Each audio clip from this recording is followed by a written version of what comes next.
There's distracted at the front doing micro with their lings. He's going to probably be able to kill a ton of drones here, just queuing up the kills, but Jimdaman reacting pretty fast. He only manages to get a couple of drone kills. That is a lot of Zerglings coming out. Yeah, that is a ton of Zerglings. And Jimdaman has Baneling tech, which, yeah, Fatty does not have. So that is going to make Fatty's job much harder on the micro. But this queen, oh no, the queen goes down. That's going to be a huge pain for Jimdaman, as he's just going to have so much less production. Oh yeah, oh yeah. But it looks like they're starting to stabilize out a bit. Although a lot of lings about to come out for Fatty. Oh, definitely. 2v2s are, for me, pretty hard to analyze considering it's the same thing over and over again. Yeah, it's almost always ling zealot cheese. Alright, that's a lot of zealots warping out on the high ground. Brought to you by Fatty's Overlord. And the zealots are going to be charging in. To walk in. Walk in, destroy one drone, two drones. Oh, no. 3 drones are down. And that is a significant loss when you're playing this kind of a game. Although Jimdaman currently has 3 larvae that aren't doing anything. So oh, Banelings come in, but will it be cost effective? Bam! I don't know. That wasn't too cost effective. No, that could have been better. Could have been quite a lot better. As I believe those Banelings didn't even kill that zealot that was sitting in his mineral line. Oh yeah, yeah. The queen they had to do that. Brought down his shields. Yeah, Jimdaman just under constant abuse here from all these warp-ins. Yeah, that's a lot of zealots coming in. Zealots with drones, not something you want to be doing under any circumstance. Wow. Or any workers. Yeah, down to 5 harvesters. That is... Wow, that is, yeah, he's way far behind. However, Tezer has a really healthy economy. Currently at Tezer 21 harvesters, although the blue Protoss is catching up. As he's currently not harvesting gas, his mineral income's actually higher. But those Stalkers, well, would be... Stalkers are not going to be too cost effective against the Zealots and the Lings. Yeah, the Lings can come around and hold the Stalkers, and then he can just go into the Zealot.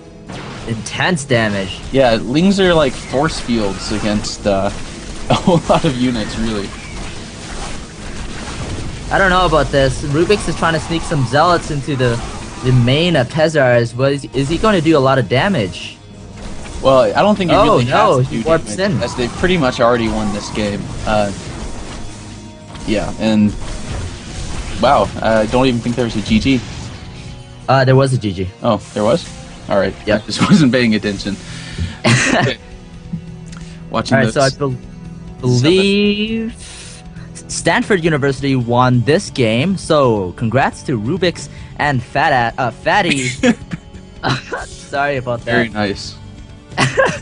So, Stanford University is up 2-1 against RPI, which is not very surprising. However, considering they're 4th in the division, I would expect RPI statistically to win over Stanford. But this is some very good games we're seeing here. Yeah, and you can't discount that during the course of the regular season, you know, a lot of factors can go into a team losing a game. For example, if you have midterms, you might not have your best players out that week. You might lose a game that you would otherwise win, or many other situations like that. Hey, Craigus? Yes? What up? Alright, so some information on our sponsors. Shout out to TT Esports, who makes peripherals for peripherals. Am I saying that right? Peripherals? Peripherals, yes. for computers. Based in Taiwan, and is really involved in esports. And they do sponsor a team, apparently. I didn't know that. And you have Justin TV, who is another sponsor of ours. Of course, the home of the C-Star League stream. We also have a Facebook contest, and like us to win a mousepad. Or sorry, don't like us to win a mousepad. Like us to have a chance to win a mousepad.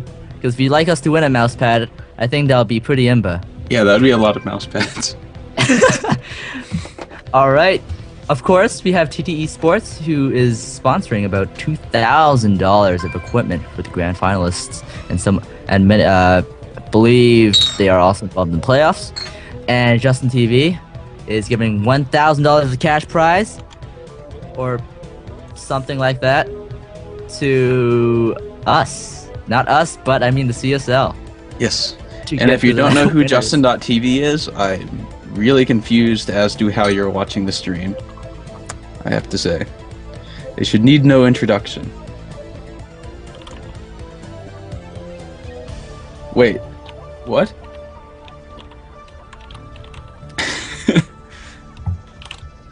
Alright, so we're currently waiting for the Stanford player who appears to be not on.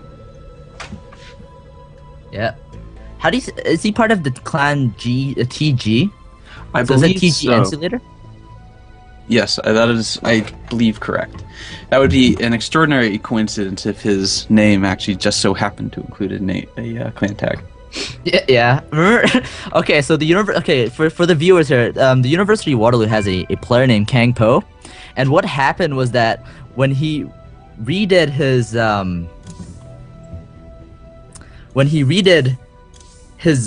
player change, his name change, he named himself TQ Kangpo.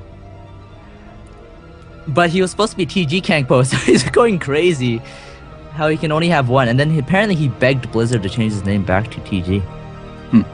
Yeah, I was wondering how he managed to do that. Go on one day and it's TQ, the next day it's TG. It's pretty funny. Well, it's nice that Blizzard does that, though. Yeah, if you make a mistake, to change it back. I think that's a very nice gesture by Blizzard. Oh yeah, definitely. Someone like Kang Po, one of the most solid Protoss players I know off the pro scene. Off the pro scene. Off the semi-pro scene too.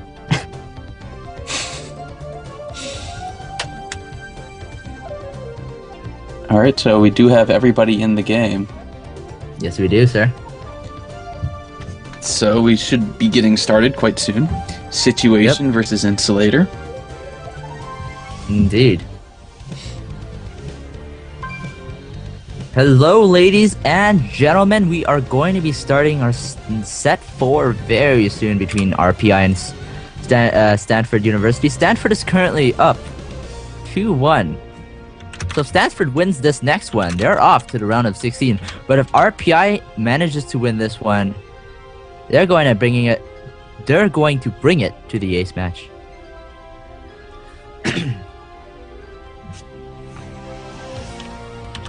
Ready up. This is going to be on Shattered Temple, by the way. I believe is new to the CSL map pool. Yep. Much better than the Lost Temple, in my opinion. Yep, I would agree. I think everybody prefers Shattered Temple to Lost Temple. Whether or not it's a great map, that is still something to be debated. Yep. Guess we'll talk about that in a second. Okay. So, who's not loaded yet? Alright. So on the right side of the Shattered Temple, we have Situation as the Teal Protoss representing Stanford University. And on the bottom side, we have TG Insulator representing RPI as the Purple Terran. Now, a bit of information on these, like I do give them on every stream or every match. TG Insulator is a Master Terran, currently 10-1 in the CSL record, and 3-1 against Protoss. So that's a pretty good record, although not much of a sample size. As for Situation, he is a Masters Protoss, currently 7-3 in his 1v1 CSL record, and 3-1 against Terran. Again, this is a pretty even matchup, statistically speaking. Yeah, PVT is definitely one of the more balanced matchups, I'd have to say.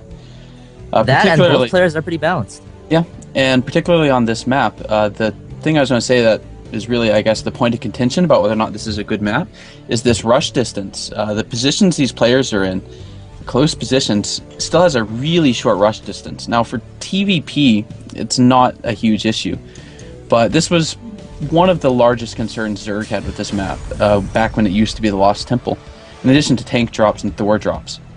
And with the Shattered Temple, kind of revision of the Lost Temple, they didn't really change that. And it's unfortunate because it would be a really good map if they just made the closed positions a little bit less close, because that's a ridiculously short rush distance. And some harass coming from Situation, but it's going to be chased off by another SCP. In a Situation. That was a bad joke.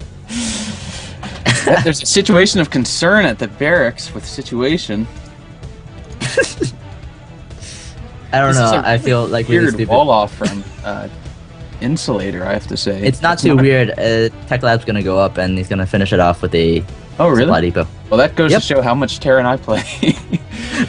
Oh, not a Tech Lab. Sorry, a reactor. Is this gonna be a 1-Rax reactor expansion? No, I don't think so, because the refinery is actually still being gassed up.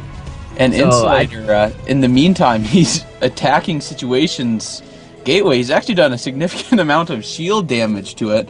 Although, if he kills that gateway, I would probably fall out of my chair laughing. Not going to happen, though, as that Zealot is almost out. What do you think about this reactor build here coming from TG Insulator? I kind of like it. I'm undecided about Reactor Fast Expands as Terran, assuming he's about to do that. Although he's getting another barracks, so... No, that's... Like, the sign that he's going for a fast expansion is he's going to take SCVs off his gas. And he hasn't done that so far.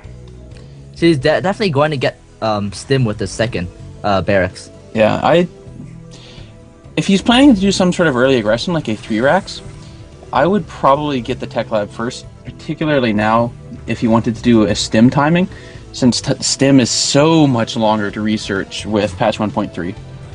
Oh yeah. That's why I lost that game earlier. Yeah, blame the patch. It's the best approach. True say. I mean, I was like, why is my stim taking so long? My stim timing push came after the Colossi came out. I'm like, anyway. He's going to get concussive. Actually, a really strong choice against Protoss early game, as concussive shell Marauders basically just kill everything out of a gateway unless you have a lot of sentries and force fields. Situation doesn't want the situation, and he blocks the ramp, avoiding the situation of concern. That is a great solution to the situation of concern. Yep, and getting an observer out so I can see what the situation is in Insulator's base. Yep. Situation gonna be well enough. And will he just barely misses that force field though. Yeah. If Insulator can just walk up this ramp, and there he goes. That doesn't look too good for Situation. Situation is in a bad situation right now. Marauders and Marines trying to walk in. They're going to be able to walk in after this shield finishes, and the pylon is being hit hard. That is not enough to defend against the very early pressure. He's going to have to pull probes. More than 4. What a bad situation for Situation to be in. And the Situation brings that over the probes to try to solve the situation of concern. However, that's not going to work considering there's a lot of Marines and a lot of... one Marauder, 2 Marauders. This Immortal's probably not going to do that much, as there are enough Marines to do quite a lot of damage to it.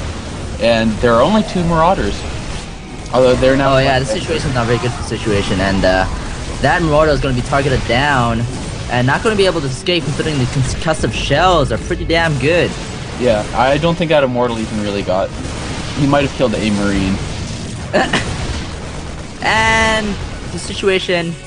is dire. Situation at less than half the food of his opponent. And his army primarily consisting of probes. And there we go. Yeah. And there we go. Situation calls GG. So there's currently 2-2 in the TG Insulator winning for RPI 2-2 again between RPI and Stanford University. It is going to an ace match. This is awesome stuff. Though that first game was kind of like, if you miss a force field, you lose. If you got that force field, you could have won. That was a misclick to the maximum. Yep. Just a little bit off on that force field. You can definitely, it shows the just walking the fine line of those very early robo builds as Protoss. 'Cause it really depends on that